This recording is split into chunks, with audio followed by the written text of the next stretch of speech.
We remembered to do an intro. We did. Congrats to us. Honestly, though, the cobbled together one was still just as great the last time. I know, when I, dubbed it over. Artemis Fowl. It was what it deserved. And that's on Facts.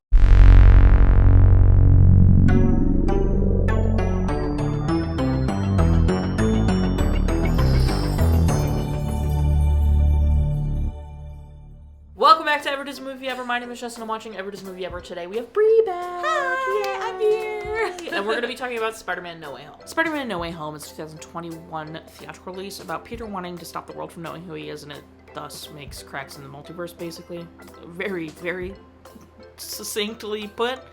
It is directed by Jon Watts, cinematography by Mauro Fiore, editing by Leigh, Folsom, Boyd, and Jeffrey Ford, music by Michael Giacchino, and written by McKenna and Erik Sommers. The film stars Tom Holland as Peter Parker, Zendaya as MJ, Benedict Cumberbatch as Doctor Strange, and Jacob Batalon as Ned. When the crew was working on Homecoming, they announced 2 more Spider-Man films. Feige said after Far From Home that the next installment would be a Spider-Man story that's never been told before. In 2019, development for this one began. Sony wanted to kind of restructure and expand and work with Feige, but Disney was concerned about Feige's workload, and so they wanted a 20% stake in Sony's future films, and Sony said no, so then everything fell through.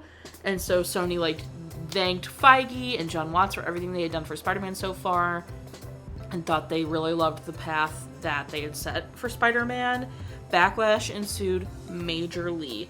Sony chairman said that they were very capable, they have really good people at Sony, and not to worry. And then at D23 there was a ton more backlash, so Tom Holland called both Bob Iger and Tony Rothman, who's the chairman at Sony, and negotiations started back up again. They came to a new deal, and Feige was thrilled to hear Spider-Man could still be in the MCU.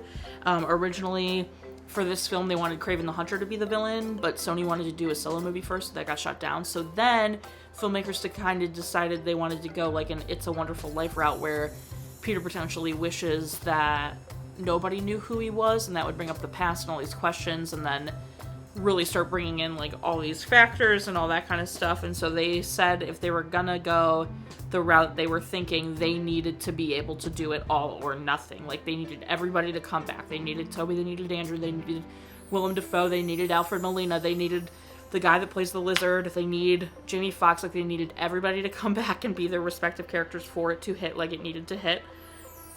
And so at first they were going to bring back every character they could, but they decided that was a little too insane, and so they tried to dwindle it to just those villains. And then they did end up deciding that they were going to make Green Goblin the main villain again, just because, come on.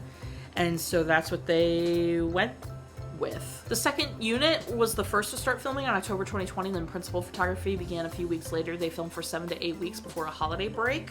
In December, Alfred Molina was set to return, as was Tobey Maguire, and Andrew Garfield was also set to reprise. Everyone did their freaking best to keep this secret, dude.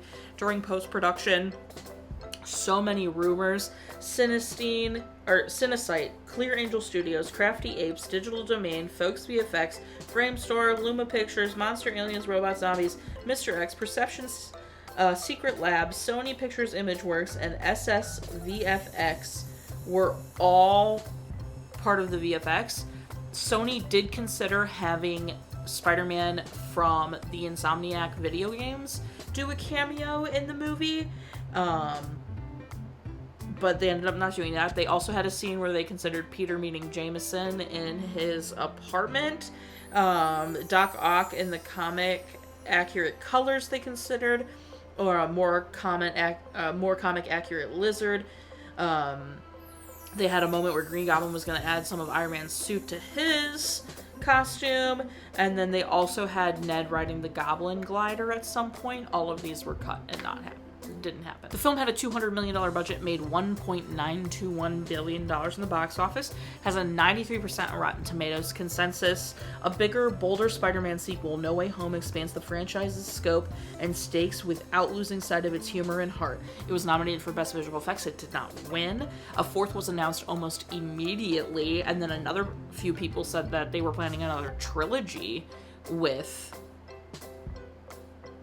Tom Holland, sorry, I couldn't think of his name. Feige said this fourth installment would be a much more like how we know Spider-Man, fighting street-level crime in New York City alone. And Spider-Man Brand New Day, this fourth one, is finally set for release this coming July. Which is crazy, because this was 5 years ago. So that's a huge gap. Obviously the biggest gap between the Spider-Man films. What a feat. Kudos to Jon Watts. Yeah, literally what I wrote. I feel like some of these are possibly miscellaneous notes. Sure. But most of it was A+, A+. I feel like the weight, just all of the choices that came together really gave it the punch that it needed of this is the third one of a trilogy, and you feel that in the best way. Yeah. As it's going. Yeah. I also think Jon Watts did a great job. He did all three. Oh, okay. So I think he did a great job keeping similar vibes he's done, while also maturing the characters at the same time. I feel like this is just a perfect example of giving fans what they want, and that it can be a good thing. I feel like everyone, when they use the term fan service, I mean, it's such a broad term in general. Yep. But when people are like, oh my god, or when they're like, well, then it'd be like a fan fiction, and it's like, that doesn't mean bad. Right. And satisfying the things, like, I don't think anyone was upset. Right. And the second the multi-universe was like, this is a possibility, you know, everyone was like, stop. Stunning. Are we kidding? Beautiful. Gorgeous. You wrote the de-aging. Yes. I think Marvel is the best at de-aging at this point in time, because any of their de-aging, I've been like, damn. I like, didn't, notice, which is exactly, what you're supposed... Exactly. Yeah, you're like, oh, Alfred Molina, hello. you wrote it. I didn't even write it, because I didn't realize there was de-aging, and then you wrote the de-aging, and I was like, well, duh. Of course there's de-aging on Alfred Molina. Well, I forgot, even in the when we saw that trailer the first time, I was like, how does he still look so good? And then later I was like, oh, okay. I didn't know. I just genuinely, they've been so good at it that, like, when I see other de-aging, I'm like, cringe. Use the same company that Marvel is using. Oh my god. Because, yes, Jeff Goldblum's de-aging is an actual crime and wicked. Yeah. And Marvel has always been slaying the game. I think the first time they really used de-aging was Ant-Man for Michael Douglas, and it was smash it out of the park. Because normally you get this really unrealistic, like, digital moment in the face, but crushed. They looked good. They did. They looked great. Although, I really don't think Willem Dafoe needed it. Yeah. Because Willem Dafoe looks exactly the same. That's true. But maybe they did a little touch-up just here a little touch-up. Just a little... Also, otherwise... probably helps because he just does stuff with his face anyway, I know. He's Willem Dafoe. Yep. Otherwise, actually so stunning. The scene that stands out the most for me cinematography-wise is just after Aunt May has died and he's standing in the rain looking at the screen. The lighting... wrote that too! It's so beautiful. Unique, too. Yes. Especially for a Marvel movie. Right. I was like, okay, slay the house down with the cinematography right now. So stylized, so gorgeous, unlike any of the previous two Spider-Man films, which I think is also saying something. I don't know if it's the same cinematographer. But ridiculous. The movement's obviously great. All the VFX look great. I have no complaints about the visual effects for sure. I wrote the brightness of that shot in the rain. Oh my god. Because his you eyes. go from... Yeah, like, it's, warm tone, bright to the warm tone of, like, the scene with Aunt May dying and everything. Yeah, it's all, like, red it's and dark, orange. yeah. And then you still go, and it's almost like that softer, like, you're handling it. And there's just something about that bright shot, but it's not, like, offensive bright. No. And it actually kind of reminds me, now that we're talking about this, because I wrote it, the last shot of him swinging through the city and it's snowing, and it almost has that same kind of brightness where you have, I don't even know what color palette, how you describe it, but they have the Christmas lights out there, you have the white of the snow or the white of the rain in that, and then a little bit of the cop cars coloring. Yeah, no, I don't know, there's something about those flashing, two scenes that I don't think there's any other scenes besides those two in the film that really do that, and obviously the one after Aunt May dies is very stark. I mean, and it's like it is stunning. It is one of the most stunning images in the film, for sure, for me. And like the flashing lights in the one corner of the screen up above him, and the rain in his eyes. You know how I am about highlight. They are glistening. Spell sequence when I was like, ooh, the cinematography and the animation. I was like, everything is working together. The shots they're picking, the coloring. I'm such a sucker for like the greens and blues with those bright of like with the little pop of orange. It was so yummy. They had a lot of iconic shots in there. Yeah. And sequences, because I have the stealing the box that would send them home. Yeah. That whole sequence in the mirror dimension. The sequence of the villains getting their powers back. Where it's like, because you have that slow-mo of the Spidey sense. Yes. And you have that, the fish... Is it fisheye? Are you talking about the trombone effect? Yes. Yeah. And you have that, and you just... I mean, this also is a tribute to the edit as well. But just the shots, and... I guess this is a mix of both, but... No. Everything the Spidey sense scene, I have that written down somewhere as well, but... Yeah. It's so good because he's in a room full of villains. So he's like, where's it coming from? And I'm pretty certain, I'd have to go back and check, don't hold me to this, but I'm fairly certain when he like walks into the other room, they do one of those cameras that's like on him. So you're like kind of like with him and disoriented. And I'm like, yes, so good. So good. And that Spidey sense look at you every time. You know what? I have one singular weird moment, actually, complaint, right at the end where... You know, he said goodbye to MJ and Ned, and he, like, gets up and he's ready to, like, web away. Him and MJ look at each other, and it looks like they're both looking at the camera. It only happened for, like, 5 to 10 seconds, but I was like, what the heck? It was one of those, for me, it was, like, 2 shots where first it looked like he was looking at it, and then Zendaya was looking, and then when you go back to him... It was like a little better, and then back to her, and it was better. But it was just like a brief moment where I was like, "Oh, I'm interesting. uncomfortable." I did not notice that. Interesting. But yeah, that was. Other than that, all good. I put that it flies, especially the second half. Aunt May dies at the halfway point. Yes. Like the actual dead middle point. Aunt May dies. The rest of this movie feels so fast. That's actually crazy. Now that you say that, because I remember I'm watching it and Aunt May dies and I was like, damn, and I like hit, and it was right at the halfway point and I was like, we still have half the movie left. I was like, crazy. So that is genuinely insane. I would definitely say then the first half is slower than the second half, but not in like a bad way. It doesn't feel like a 2-hour, 20-minute movie. No. So much is happening in this movie. It gets started right away with a bang. And then from Aunt May's death on, you would never know that that's like an hour and some change. The editing of the Doc Ock reveal! Yes, so good. So excellent. And the fact that it's like they had to sit, and again, this is I talk about it in the writing because of course I do. The choices made of when to bring which villains. Yeah.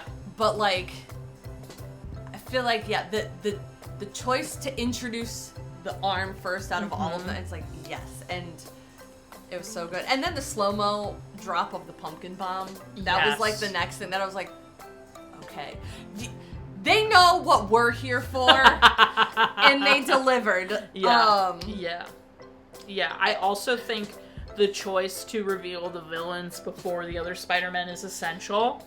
Oh, yeah, that'd be so lame. Yes, exactly, and it's also so, I think, important to the fact that they revealed the first Spider-Man's villains first, the second Spider-Man's villains second. So then, like, the first Spider-Man's villains show up and you go, hang on, if they're here, is Peter here? And then when you see Electro and hear about the Lizard, you're like, wait a second, is Andrew's Spider-Man here? Which is so funny, because at the same time, like, I wrote a little bit about this, and I'll talk about it in the music section, but, like, it's hard to talk about this movie in a vacuum, because so much of it was the hype leading up to it, because we knew the villains were coming back, but they were so good. about keeping that on lock that Andrew and Toby were coming back. Yeah. Spidey Senses scene. Yes! That's one of my favorite edits. Pumpkin bomb, the dun dun dun dun dun. Dude. And I liked it because they did the 1, 2, 3 in the order too, because it was when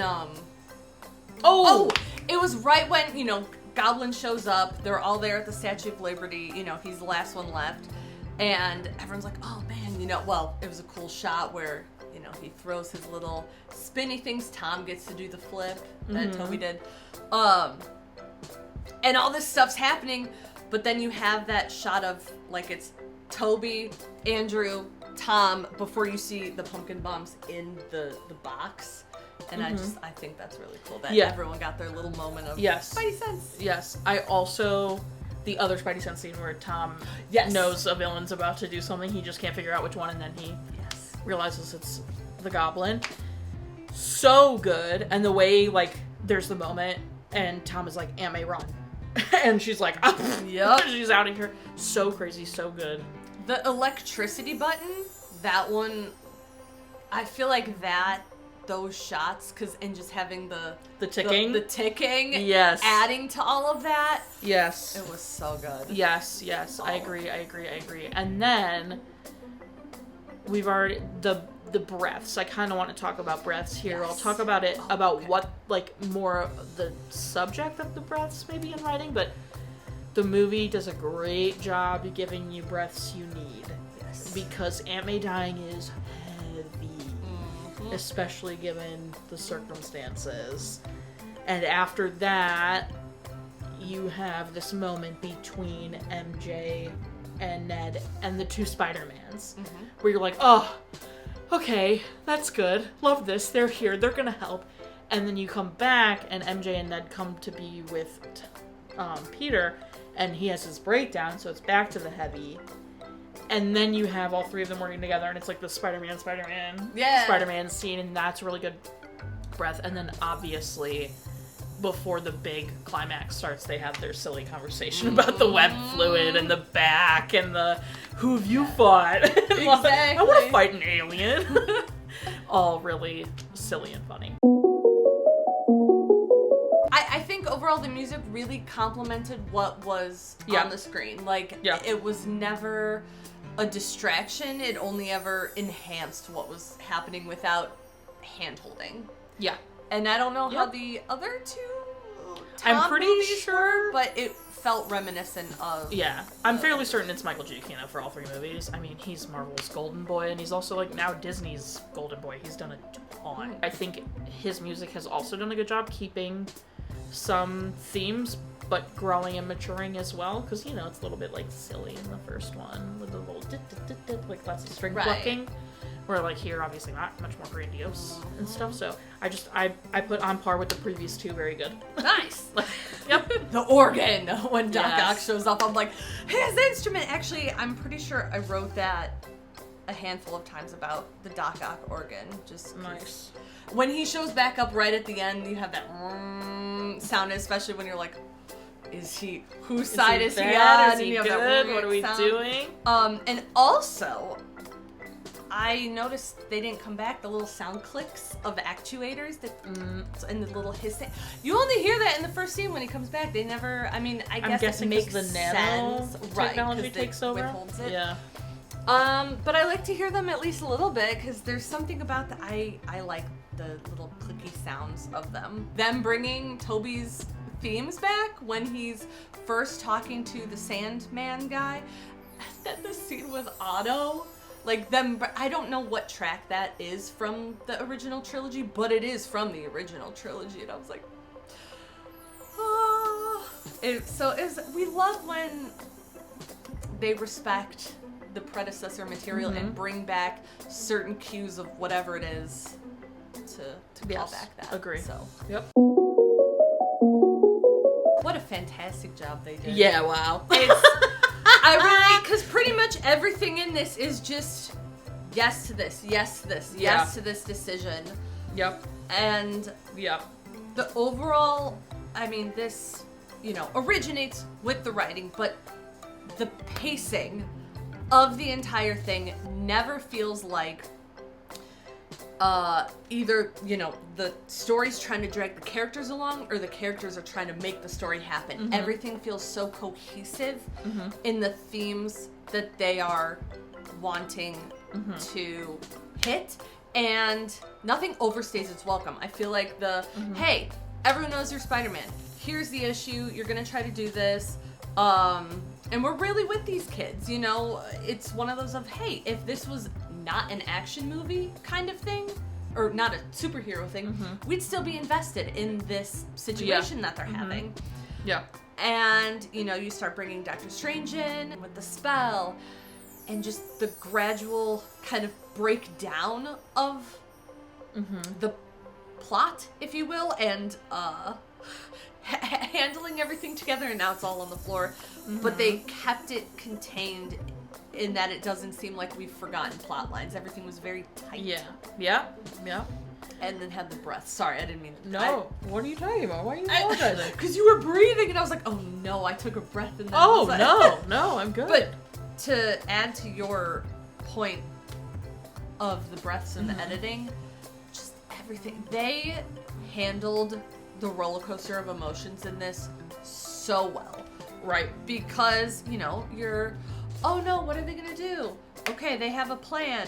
There's, some funny stuff. They also, this was not obviously the focus, but the handling of the budding relationship between MJ and Peter, I feel like was also really good as well. Of like, okay, it's not, they're also keeping Ned in. Like, the balance of that, I think, was really well done. And then you start expanding of like, here's the multiverse. But it still had that, haha, here's these villains, epic moment. Oh my god, they all died fighting Spider-Man. I have that specifically of that moment in there being like, oh, those choices. Just the up and downs of like him wanting them gone. Aunt May calls him on it, and then he's realizing she's right because they all died. And then Doctor Strange, and just the twisting and turning. I mean, the changing of alliances in the whole thing is really, really incredible. Yeah. I agree with that. I have, you're talking about, like, reveals and all that kind of stuff. A reveal that might not be as big of a deal to some people, but that Daredevil was in it. Yeah! No. I was freaked out in the theater. I freaked out because I haven't seen, don't yell at me, I haven't seen season 2 or 3, but I think there's a third season. I think that's newer. I haven't watched any of it. So. I loved the first season of Daredevil. I love Charlie Cox as... You told me about it. Yeah, I watched it in LA. Yes. Yeah. And there's that, like, mafia... Anyway, sorry. Yes, No, I remember, because I was like, wait, no, I wasn't going to watch it, so I was like, just tell me everything about it. I remember your ship. Yes. I remember them. Charlie Cox is so good as Matt Murdock that when it was announced that they might consider keeping him as Daredevil instead of recasting for the universe, I was like, I want that because he's so good at Matt Murdock. And then the reveal in this movie that he was like their lawyer because he does a really good lawyer. Free work. Well, he's also like, he's not like some expensive lawyer, even though he's a good lawyer. He does a lot of free work and everything. And so that's probably Aunt May. Right. Him can't afford it. So makes sense. Him sitting there, and then I love that they gave him his moment of catching the brick. But Tom still has his hand there to catch it, and he's like, how'd you catch that? I'm a really good lawyer. And then I'll jump also into specific things that say, obviously, I'm something of a scientist myself. Callback, let's go. The power of the sun in the palm of my hand. So good, trying to be better, or whatever. Like, all of these... That was the nostalgia. That was to all of us. Yeah. I feel like that moment... Yeah, 100%. And then... Andrew getting to catch MJ. Yes. Obviously, such a beautiful, wonderful choice. Their reactions, so wonderful. And then, obviously, there's a ton of laugh out loud moments. There's a ton of really funny moments. But for some reason, this watch through, when Toby's Peter has been stabbed and he's laying there and the multiverse starts opening and he goes, is that really happening or am I dying? Like, took me all the way out. Because, like, right before that, you know, Andrew's Peter runs up and he goes, it's okay, I've been stabbed before. Like, right, Peter's like, it's okay, I've been stabbed before. And you're like, oh, okay. But then for him to immediately be like, is that really happening or am I dying? He's like, wait a second. That, I had to pause it. Because I was like, what? I was like, what do you mean? Like, I feel like I noticed that one this time around, because I think everyone, it was just a mayhem. Yeah, like we're all laughing so about different things, you know? Like, we might have been laughing about, it's okay, I've been stabbed before, and you miss the, is that really happening or am I dying? Like, you know, like you're missing certain jokes. So I just, that one took me out this time. Because obviously there's a million great jokes. Like, Peter, we're all Peter. Like, what do you, like, and you then know, it keep going. Or the web fluid, you know. The one that took me out so much this time was I had a best friend. He died, died in my arms after he tried to kill me. But, like, the delivery, yes, Toby's Spider-Man is so awkward. And this probably, a little bit with the acting, too, that it would have been funny, but it was at home in Toby's movies. Yes. So I feel like his insanely socially awkward Spider-Man, like, in an uncomfortable way at a lot of times. Yes. It was so perfect here. Yes. But because it was Tom's Spider-Man, it was even funnier because he said it so seriously. He would probably said it the same way in his films, but it hit so much harder here. Yes. And Ned being like, oh my god. And Andrew's also just like looking at him behind. I love it. I mean, the whole scene between MJ, Ned, and Andrew first before Toby shows up, and where he's like, I have the thing. It doesn't work for Brett. This is enough. This is fine. This is enough. No, crawl around. No, I have the thing. It doesn't work for Brett. Like, his delivery of that is so perfect. I was like, Andrew and Toby, you both just, like, locked in for your Spider-Mans. Yes. Because Andrew Spider-Man, like, I have some opinions about Andrew Spider-Man back in his actual movies, but he is 100% the most quippy and the most, like, sarcastic Spider-Man we've had. And so for him to be like, I have the thing, it doesn't work for Brett, is like, I'm like, it's perfect. It's him. It's exactly who he is. And then for the other Peter to show up and be like, I'm just sorry. Just wave. Wave! Yes, like, yes. That's all he had to do. But then, like, his, like, I'm sorry, I came through, oh, it's gone now. Yeah. Like, it's just like, oh, it's gone, I don't know what to do. And, like, then when she's like, clean up the mess you made or whatever, and of course, sorry. Like, it's just so perfect. They're so perfectly written, like, it's excellent. And even the difference in deliveries of, well, you know, I kind of don't carry an ID. It kind of defeats the purpose. And then Toby's like almost a more soft-spoken version of like, no, well, you know, it kind of, I am Peter. Yes. And for him to show up, Andrew to show up in the Spider-Man getup. Yeah, like he was out working Toby, or something. Right, to have his, you know, Skivvies. youth pastor outfit. And but then you get that little moment where he's like, really? And just a little, like, it's the subtle I always come packing. Where it's like no. Like, they're all the different flavors. Yes. And it was so fun to see them playing off of each other. And the whole, with acting, but, like, they really fed into that oldest, middle, younger brother dynamic. Yeah. And I feel like, you know, they must have, you know, they had that written to an extent in these Spider-Mans are how they were. And I also really love that they talk about the web fluid. Yeah. Because Toby's that is not, like, that was for Toby's movie. Exactly. That's They're not like, how it is in the the comics. organic web shooters. But it's the coolest, which is the funniest thing. So I love that they, like, commented on that. They really, like, touched everything you would kind of want them to touch on. You know, like, you fought an alien? I'm sorry, I'm stuck on you fought an alien in space. Wait, just you can't do that. Like, after they're like, that came out of you, and like, that whole thing, that delivery too. Yeah. Well, it's Toby. Right. It's just so good. You can't do that because that could be taken in so many ways. Yes. He's like, wow, and you guys suck at Spider-Man. Right. And be like, oh, wow, you can't do that. But also, like, oh, you can't do that. So, wow, you make your own. Wow. Good job, little bro. Well, and then I love have you ever had a web block? And then Toby being like, you know what? You saying that brought it up. I did have a web block. Existential. I love them so much. The glasses scene. My brain just went back to the, like, Sam Raimi. Anyways, that's a... Oh my gosh. Anyway.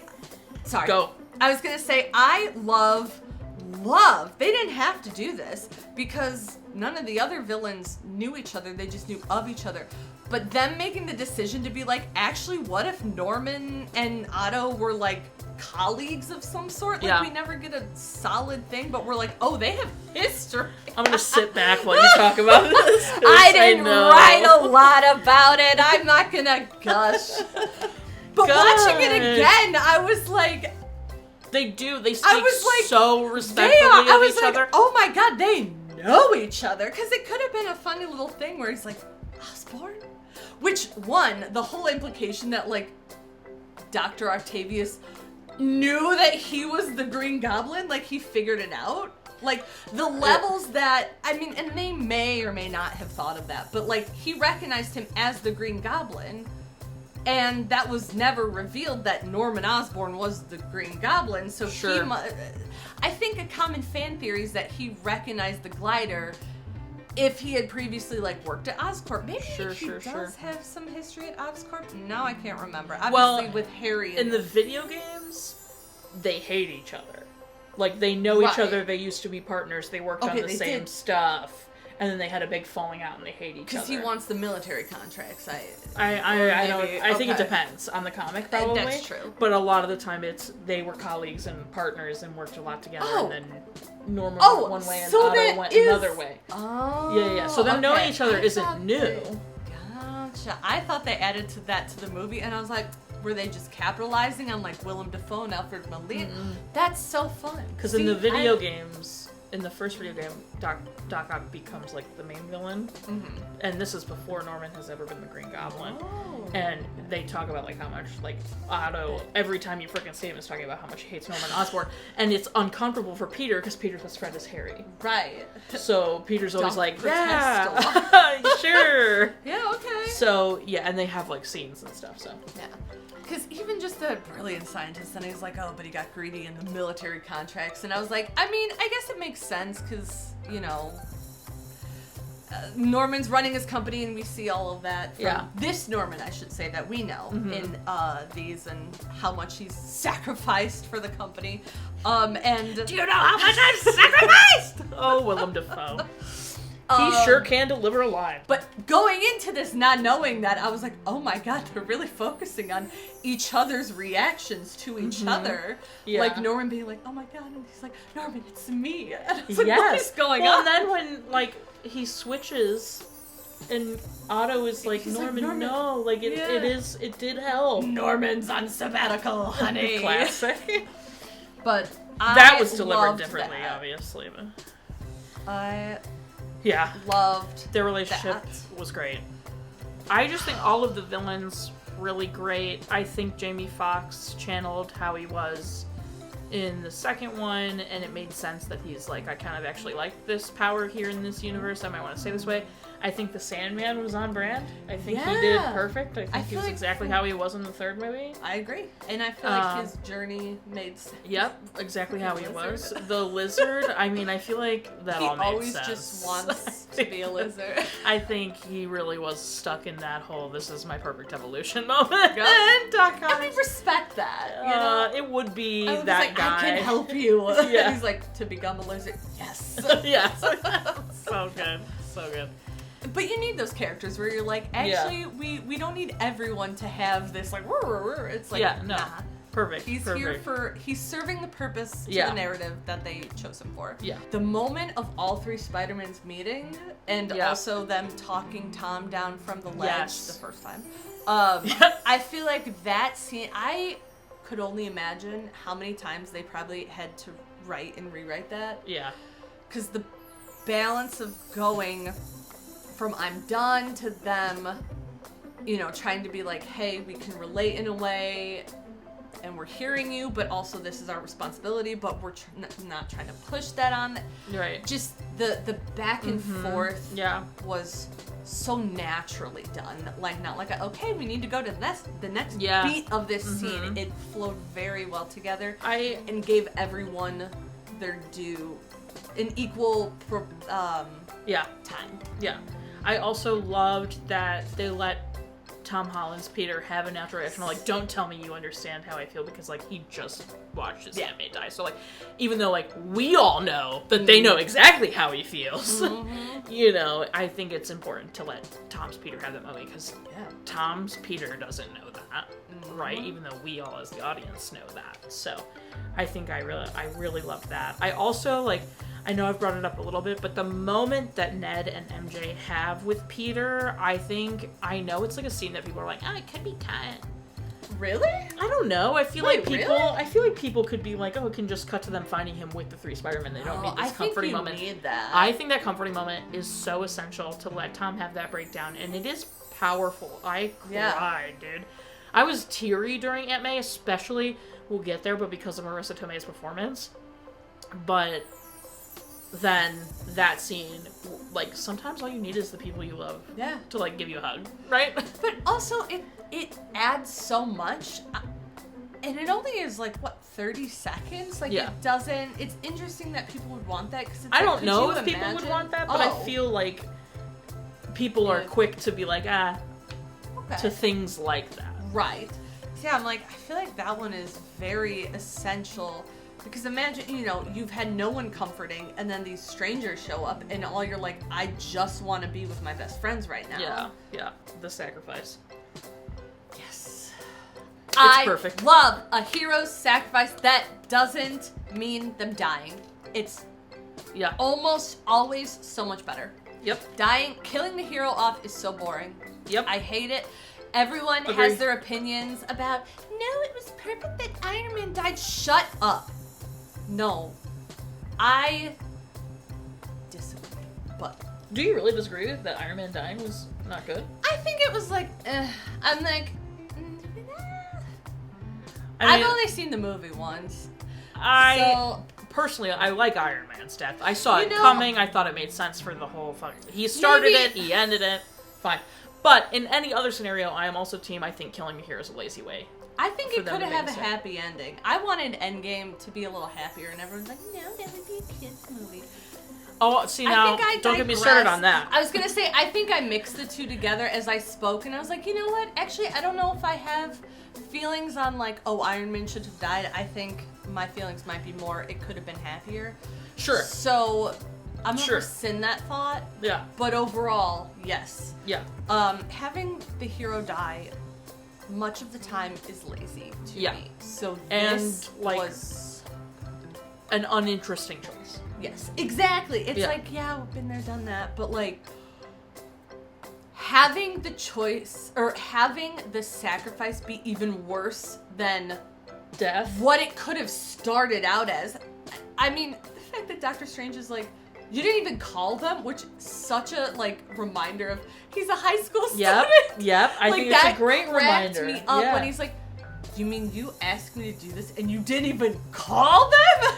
Right, which is such, like, such a kid thing to do. Like, you don't know you could call them and do that, and your first thought is the things you know, and you're like, I know a wizard. Right. Like, of course I'm gonna go ask the wizard to help me. And the fact, though, that this is the maturing moment for Peter, that it was such a kid thing to do, to be like, let's mess with the laws of time and do this, but now he's like, in order to fix my kiddie mistake, I have to be the mature one, and this is actually what I'm giving up, and I'm like, yes. It's the only way to save everybody in every universe that knows Peter Parker. Mm-hmm. Yeah. Yeah. It's a very, it's a solidifying growth moment for, like, the end of this trilogy. Yes. It's also devastating. Like, it's just, like, imagine, dude. It's so devastating, but also, like, a choice that makes you go, yeah, okay, I get it. It sucks, but dang. Because, like, I was so emotional. Like, obviously he makes this choice. The goodbye with, fine.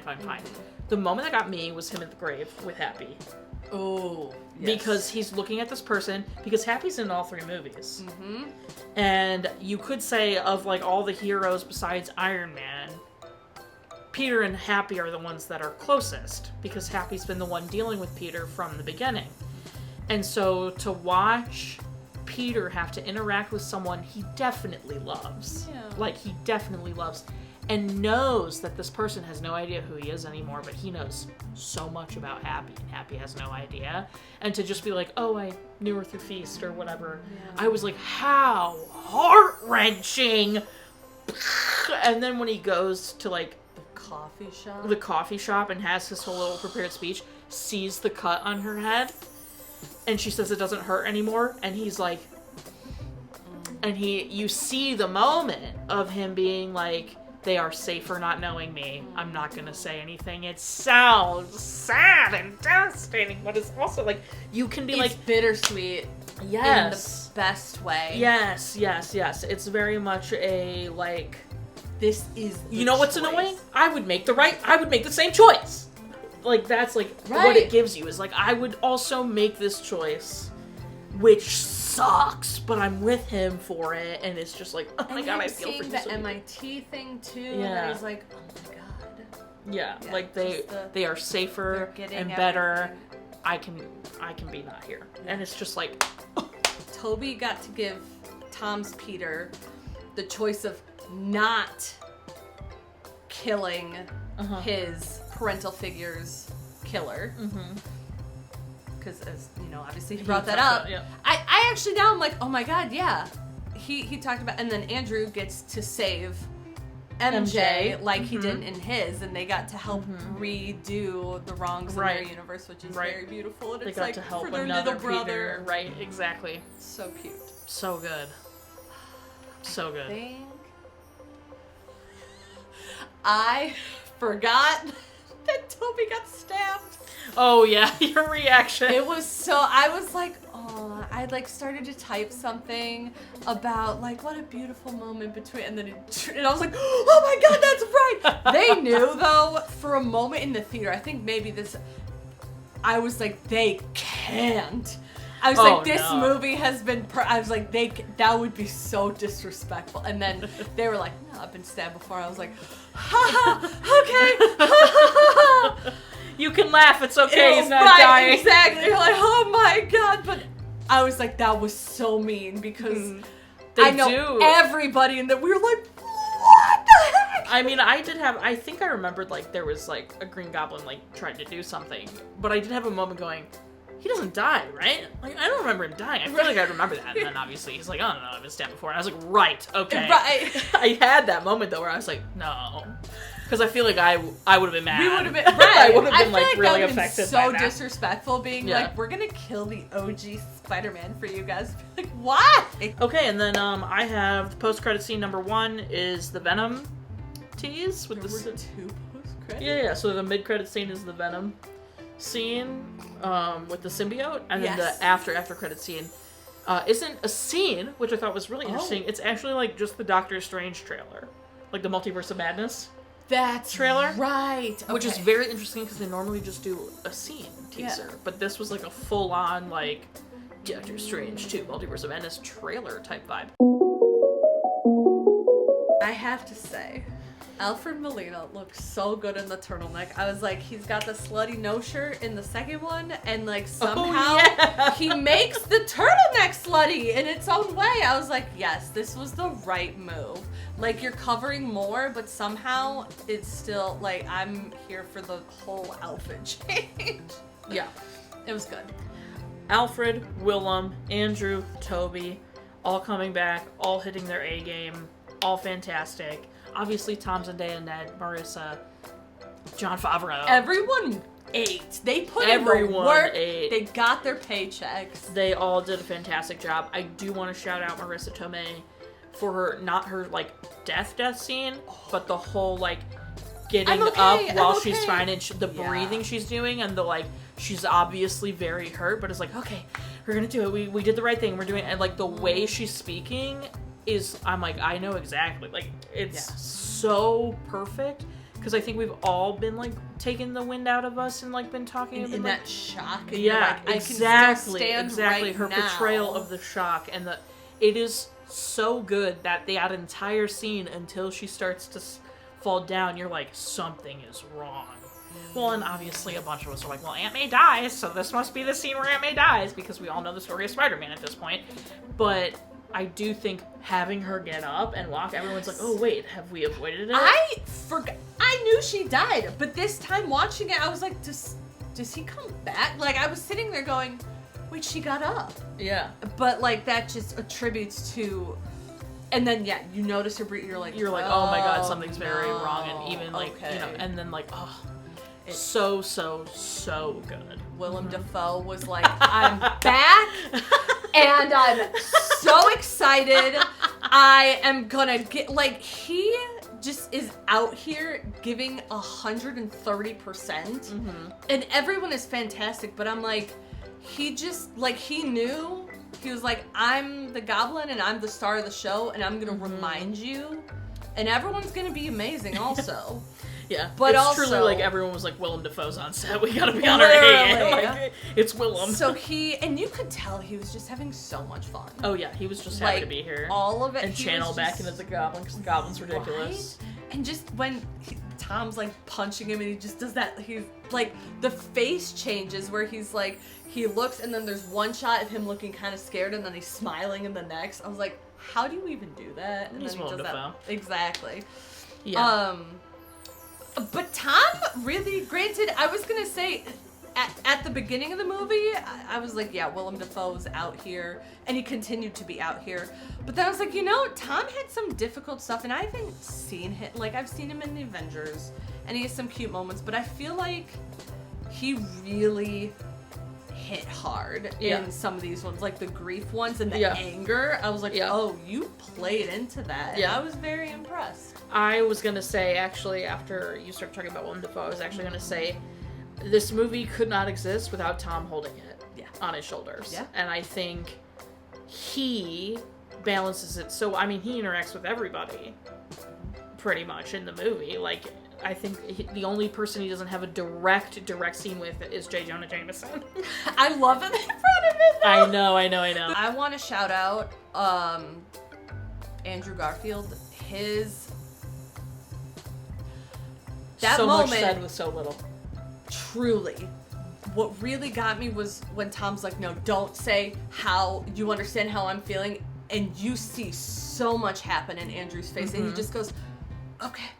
Like, I had to pause it for a second. Right? I was like, oh my God. Like, because as we, the audience, know, but like, even if you didn't know, you knew from just that. And you're like, oh my God, something tragic happened. Yeah. But he's respecting Tom's Spider-Man in that moment. Or Tom's Peter. Yeah.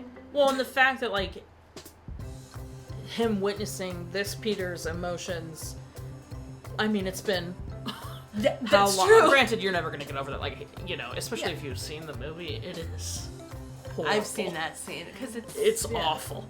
And so, like, I would never forget that. That would haunt my everyday, for sure. But then, obviously, his moment saving MJ, he says nothing. And you see it all over his face. And him being like, you good? And she's like, yeah, are you? You know? And he's like, yeah. And it's there again, the same, like, okay, like, Andrew is out here all the time. I love that boy knows how to act. I love that that was what everyone was rooting for. Like, in that moment, we were like, okay, good, yes, Tom, fly away. And you just see Andrew, and the whole audience is like, let's go. So good. And he did it differently. Yes, exactly. Like, it wasn't the same thing and just done, like, better with a different end. He learned from that and saved her differently. Favorite part? Oh, I don't know if I have a favorite part. The whole thing? Man, that whole thing. I feel like the Doc Ock reveal? I feel like the Doc Ock reveal might have to be... I watched that trailer so many times. When it was revealed, I was so excited. Yeah, I'll go with that, because I don't know what else I'd pick. I put the three Peters working together, or Ned and MJ comforting Peter. Those are really good. Those stand out to me for sure. Obviously, so much of it is excellent. Least favorite part? Maybe that weird shot that I noticed for like 2 seconds. That you feel like it's I think it was like, oh, I was like, why are they looking at me? I put, and this is like an audience reaction for myself, is having to sit with Peter's loneliness. Oh. It's so like, ow, don't make me feel that right now. Right? Recommend. Absolutely. Would you watch it again? Absolutely. Same and same, obviously. Anything else before we rate? No. For me, this is like up toward the top of Marvel for me. This is 100% the best movie they've put out since Infinity War. So, yeah. Yeah. And I also complain, like always, the fact that it took 5 years after the last Spider-Man. Like, this is 2021, and now we're getting another one, and it's 5 years later. I think that's how Marvel's been dropping the bag lately, so. Okay, what would you rate it? 10 out of 10. And I wrote a note that I was like, I wrote this in my notes after May's death, FYI. What should we do? Should we do the pumpkin bombs? We could do I was thinking the pumpkin bombs when I was thinking about that. Oh, but there's not. Yeah, I like the pumpkin bombs. I like the that. pumpkin bombs. So 10, okay, so also 10 pumpkin bombs out of 10. Look at us, same score. Yeah. Okay. You can't follow her anywhere she's like mine. that. I'm just kidding. You can try. If you wanna keep. Oh wait, our total movie count is. No parent death. Our cry count is. Wait, the parent death doesn't count if it's not biological? I mean, so that's always up for discussion because I have counted adoptive parent deaths. So I guess it's up to how with his history, we don't know how long he's lived with Aunt May. We don't know if he's like I guess he calls her May, so he doesn't call her Mom. Right. So, okay, This was my thought process. Like, obviously she's a parental figure. Yes. But like, when did he start living with Aunt May? When did his parent? Also, we technically don't know. His parents died. They've never said. True. But obviously, in Spider-Man lore, his parents are dead, and he's living with Aunt May. The whole thing, though, is if he started living with Aunt May when he was like 14. Yeah. Like, obviously, she's You'd his legal connection. guardian. Do we want to count that as a parent death? That's, Yeah. I'm all for it. Because obviously, whoever you feel your parent is who your parent is. I'm not about to tell you who your parents are. You know what I mean? But That's true. I think because he calls her Aunt May, and I, like, as someone with aunts, it would be devastating to lose an aunt. For sure. That I deeply love. So I think it's just, I'm not going to count it as of right now. But if people want to tell me, actually, I think we do want to count that, fine by me, I can always adjust it. I respect it. Thank you. Do you disagree, or you kind of see? No, I see your point. I was like, also, if you've had a rule going forward, or if you have an established rule. Sure. Then Well, it's no, I mean, I've definitely done adoptive parents when it's like that's a little obvious. different. Yeah, if sure. it's like. And I've done, obviously I've done biological parents. Right. But I would agree. And I've done like not legally adopted parents. Right. And I've done like for all intents and purposes, this was their dad. Like, you know what I mean? Yeah. So I have done all of that, but this one feels a little bit more like, it's his aunt. And I mean, I would be just as not just as devastated, probably. Right. Sorry. That sounds mean. No, but it makes sense. But yeah, so I don't know. It's a little gray area, so tell me if you want me to count it and I'll count it. Okay, if you want to keep up with what movie I'm watching, follow me on all socials. Check out my website, because it's cool. She'll be on it, because she'll be in the thumbnail, which will and she's already on it, because she is in merch on my website. How cool is that? Love that for me, and love that for you. Join Patreon. Got a tier starting at just $1 every video week early. Cheers for that, daily show, monthly postcards, etc. You know the drill. Buy merch. Merch is great. Merch is grand. There's a castle on the back. You can't really see. Oh, I thought at first I wasn't sure if you were doing that. Oh, your crane thing from No, it's for the back. No, yeah. I noticed the crane thing from Max. We're trying. I put it in the video on Patreon, but I want people to submit names. That's it. Until next time, come subscribe to the charge of your life. You are, so you, and don't be. Most of them get. Classic. Don't be Flash about it, the chump. Or J. Jonah Jameson. He was kind of scummy in this. Yeah. Because we're actually friends with Spider-Man. That was so funny. Dude, you know what I want. Fine, I'll tell people you're my best friend. I love how, while he did the I'm something of a scientist myself. He did get to do the "Can the Spider-Man come out to play?" because it was like really low and menacing in the first one, and it was just like boom. Yeah.